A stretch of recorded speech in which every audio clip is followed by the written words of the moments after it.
Thank you, Mr Deputy Speaker. It's a pleasure to be able to speak on the issue of the preservation of Britain's built civil nuclear heritage, a topic that might at first seem rather obscure to very many members in this chamber, if not obtuse, and the timing perhaps even more peculiar.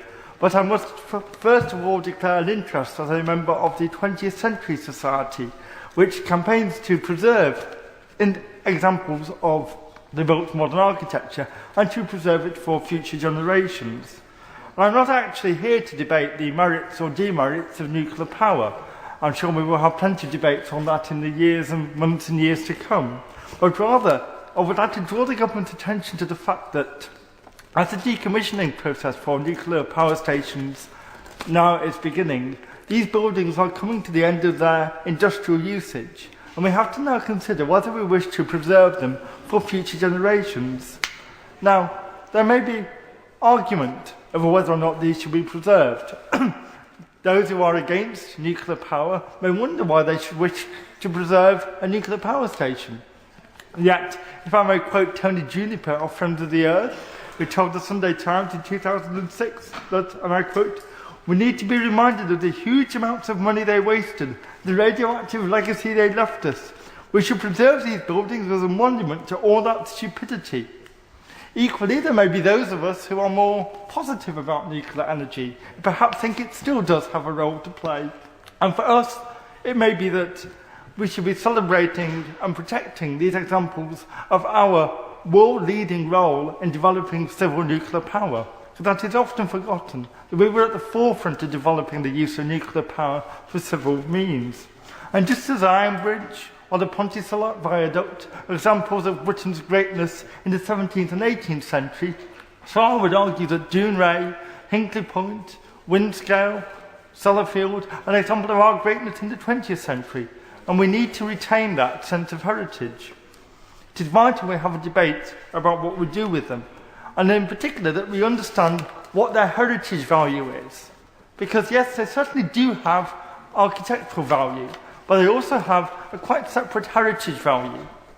As English Heritage's report of 2006 on our atomic age made clear, and I quote, "Nuclear installations, due to their size, have also created distinctive late 20th century landscapes. The power station sites are overshadowed by the large rectangular architectural blocks of the reactor buildings and turbine halls, which in turn dominate their usually low-lying coastal locations and often provide focal points in the landscapes for many miles around. I can say from experience that living on the coast in Blackpool, I walk straight out of my front door and I can see the rectangular block of Heysham Power Station shining away some 20 or 30 miles away across the Morecambe Bay. It is a major landmark in the local area. Maybe it doesn't quite compete with Blackpool Tower, but it is certainly on the horizon always. And we need to realise that in these communities, the role of nuclear power has not just been one of environmental concern or energy production, but also the building of communities. If you go to places like Sellafield or Dounreay, they have been a major provider of jobs. Out of nowhere, communities have had to spring up. And just as I know many members on the other side of the House are fierce in defending the interests of coalfield communities and the heritage of mining that has gone on for so many years, I think it's greatly important that we don't lose sight of the importance also of those communities who have contributed to building our nuclear industry. That's why I think it's vitally important that we take close notice of perhaps a little noticed consultation process going on at the moment by the Nuclear Decommissioning Authority, who in September 2010 announced that they saw that their initial intention was that, quote, "None of our facilities will be preserved for national heritage," unquote. On one level, this is perhaps understandable. You cannot divorce the heritage component of a nuclear power station from the very real and obvious fact that it has a very high degree of radiological risk associated with it. If you take the example of Trawsfynydd Power Station in North Wales, it was decided not to list it, not because it had no architectural value.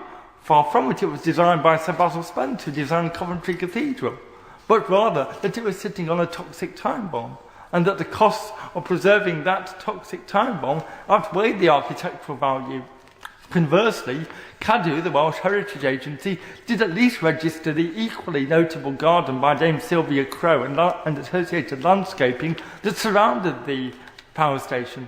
So it does go to show that we can preserve heritage not just by preserving something which is toxic or radiological, but actually by understanding the wider heritage aspects. And that's why I welcome the fact that the Nuclear Decommissioning Authority has grudgingly conceded that up at Dounreay, as part of their decommissioning process, a National Nuclear Archive will be established.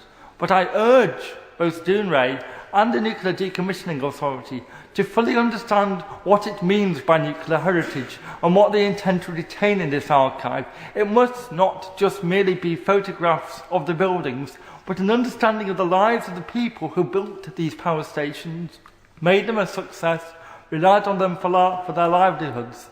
It is vitally important that the Department for Culture, Media and Sport actually has a coherent plan to protect them for future generations. We're great.